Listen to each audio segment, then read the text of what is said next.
Hello students, BSc final में जो हम टॉपिक लेकर चल रहे थे प्रोटोप्लास्ट आइसोलेशन और उनके फ्यूजन का। तो प्रोटोप्लास्ट फ्यूजन में हमने तीन मेथड के बारे में एक आइडिया लिया था। एक तो स्पॉन्टेनियस फ्यूजन था, एक मैकेनिकल इंड्यूस फ्यूजन था, एक NA3 इंड्यूस फ्यूजन था। एक्चुअल में किस प्रकार से हम कहते हैं प्रोटोप्लास्ट फ्यूजन से नया प्लांट बनाते हैं। जैसे कि एक एग्जांपल हम लेके चलें, ये पोटैटो प्लांट है, इसका प्रोटोप्लास्ट को आइसोलेट किया। ये टोमेटो प्लांट है, इसके प्रोटोप्लास्ट को आइसोलेट किया और दोनों के प्रोटोप्लास्ट को फ्यूज करके कल्चर करते हैं। हेट्रोकैरियोन को कल्चर किया तो जो बनने वाला जो हाइब्रिड है वो पोटैटो टोमेटो हाइब्रिड प्लांट कहलाता है। इसमें दोनों के कैरेक्टर ऐड होते हैं। तो इस प्रकार से हमारे पास डिफरेंट टाइप के मेथड हैं हम प्रोटोप्लास्ट को फ्यूजन करके सोमेटिक हाइब्रिड्स बनाने के लिए। जो नेक्स्ट मेथड है वो है high pH and calcium ions.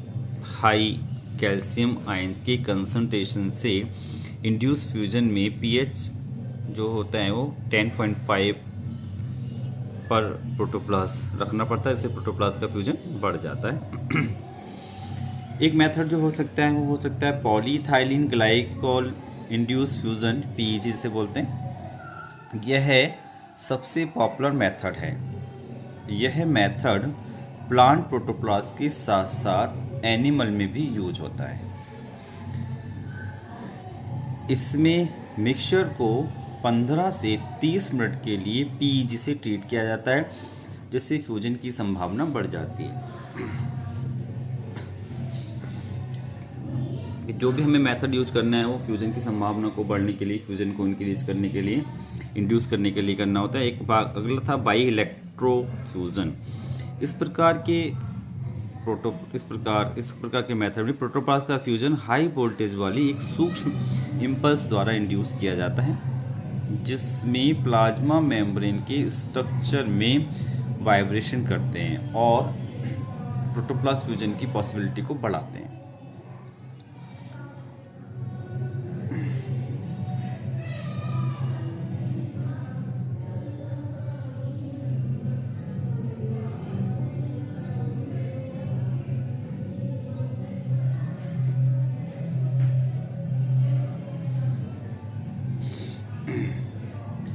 देखिए डिफरेंट मेथड किस प्रकार से हम इनको शो करते हैं। जैसे हमारे पास सपोज करेगा एक जो ए मेंबर है, एक बी मेंबर है। इन दोनों के जो प्रोटोप्लास्ट हैं, ए और बी प्रोटोप्लास्ट, इनको फ्यूज करके ए बी प्रोटोप्लास्ट बनाना है। तो इसमें हमें कौन कौन से मेथड हैं, डिफरेंट टाइप के मेथड हम इसमें एक साथ दिखाने की कोशिश की है। जैसे पीईजी था,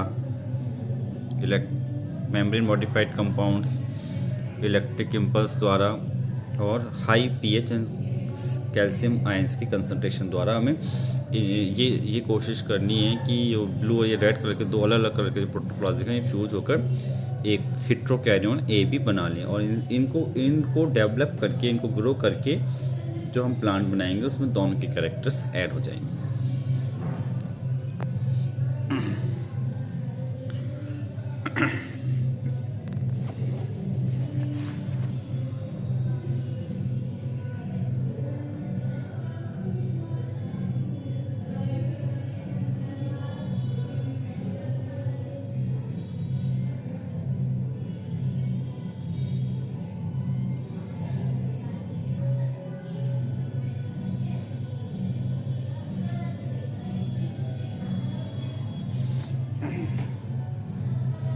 हम पढ़ेंगे somatic hybrids and their selection.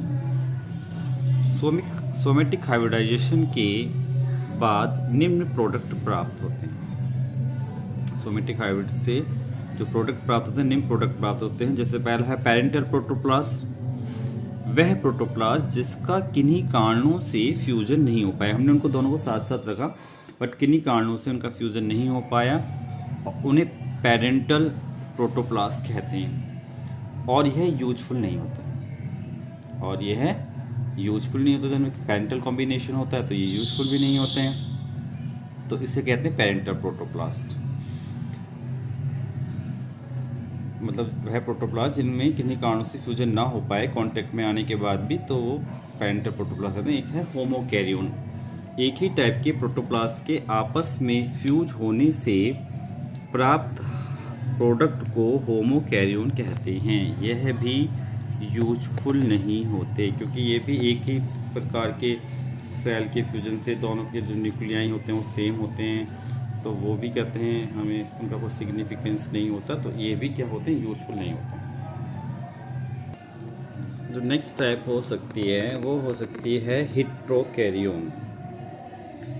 जब दो डिफरेंट टाइप के प्रोटोप्लास्ट आपस में फ्यूज होकर साइब्रिड या सोमेटिक हाइब्रिड का निर्माण करते हैं, तब यह यूजफुल होते हैं। ये यूजफुल होते हैं।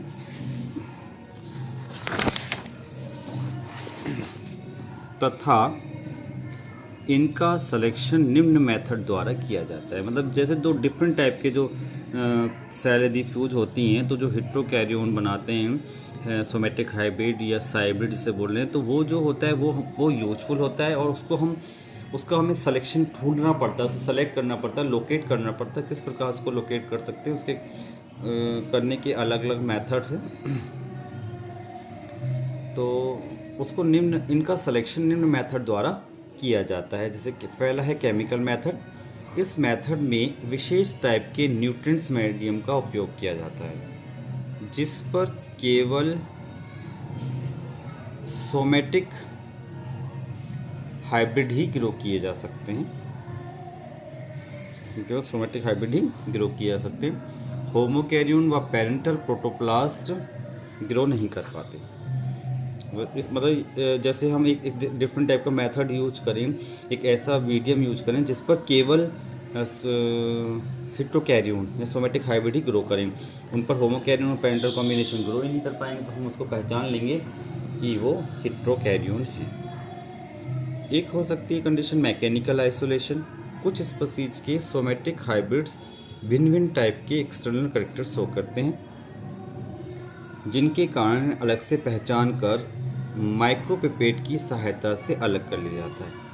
तो ऐसा होता है कि हम उनकी एक स्पेशल अपने आप में स्पेसिफिक कैरेक्टर होंगे, जिनको हम यदि माइक्रोपिपेट की सहायता से देख सकते हैं, उसको अलग उस कैरेक्टर्स के द्वारा उनको पहचान लिया जाता है, उस कैरेक्टर से उनकी आइडेंटिफाई हो जाते हैं वो कैरेक्टर से।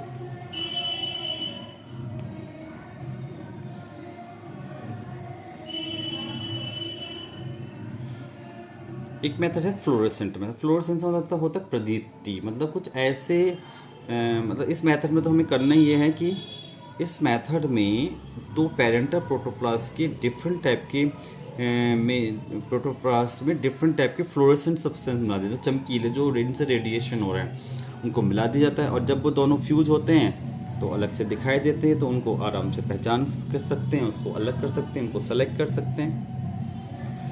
तो एक जैसे हमने देखा केमिकल मेथड हो गया, एक मैकेनिकल आइसोलेशन हो गया, एक फ्लोरोसेंट मेथड हो गया। एक मेथड है कॉम्प्लीमेंटेशन सिलेक्शन। कॉम्प्लीमेंटेशन सिलेक्शन का मतलब ये हुआ कि जब मतलब कॉम्प्लीमेंटेशन का मतलब कॉम्प्लीमेंट्री मतलब होता है जो एक दूसरे के पूरक होते हैं। जब दोनों स्ट्रेन मिलकर जब एक डिफरेंट टाइप का करेक्टर देते हैं तो पता चल जाए, और जब दोनों अलग अलग रहते हैं तो वो करेक्टर नहीं दे पाते। तो इससे हम आराम से हाइब्रिड का सिलेक्शन कर सकते हैं। तो जब दो स्ट्रेन के प्रोटोप्लाज्म को अलग अलग रखने पर किसी करेक्टर की एब्सेंस होती है, कोई करेक्टर विशेष नहीं दिखाई देता, वो एब्सेंट रहता है, और दोनों को प्लास को एक साथ रखने पर उनमें वो करेक्टर डेवलप हो जाता है। दोनों को एक साथ रख दें तो करेक्टर डेवलप हो जाता है, और तब इन्हें हम अलग से पहचान सकते हैं। जब साथ साथ रखें तो वो कॉम्प्लीमेंटेशन का वो करेक्टर आने लगा, तो यानी कि वो हाइब्रिड है। और यदि वो दोनों को अलग साथ साथ रखने से वो करेक्टर नहीं आ रहा है तो वो सोमेटिक हाइब्रिड नहीं है। तो इस प्रकार से हम उसका सिलेक्शन कर सकते हैं, सोमेटिक हाइब्रिड का सिलेक्शन कर सकते हैं।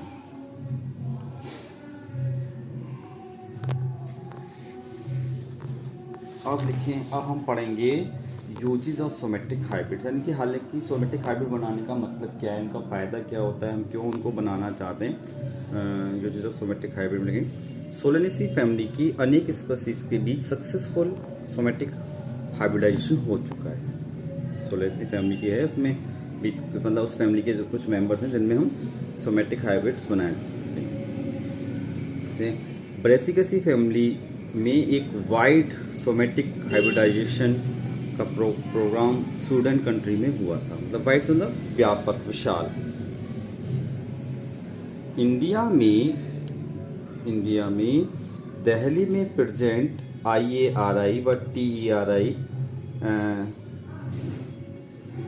दिल्ली यूनिवर्सिटी के बीच चल रहे कॉरपोरेशन के अंतर्गत अनेक ब्रेसिकेसी फैमिली के सोमेट्रिक हाइब्रिड्स बनाए गए हैं। अनेक ब्रेसिकेसी फैमिली के सोमेट्रिक हाइब्रिड्स बनाए गए हैं। तो इस प्रकार हमने इसको, ये सोमेट्रिक हाइब्रिड का एक उपयोग है। और सोमेट्रिक हाइब्रिड भी सब एक टिश्यू कल्चर में आने वाली चीज़ें हैं, ये सब टिश्यू कल्चर में आती हैं। तो टिश्यू कल्चर हम पढ़ रहे थे। तो टिश्यू कल्चर एक्चुअल में है क्या, जो प्लांट टिश्यू कल्चर का जो इतिहास है वो 1902 में प्रारंभ हुआ, जब जी हेवरलैंड ने सर्वप्रथम सफलतापूर्वक लीव्स की पैरासाइट को अलग करके उनका कल्चर किया। इसलिए इनको प्लांट कल्चर का जन्मदाता माना जाता है। जो जी हेवरलैंड है, उन्होंने कैलस का कल्चर नोब सॉल्यूशन में किया। नोब सॉल्यूशन है, परंतु बाद में नोब सॉल्यूशन पर आधारित सॉलिड मीडियम में भी उन्होंने कल्चर किया।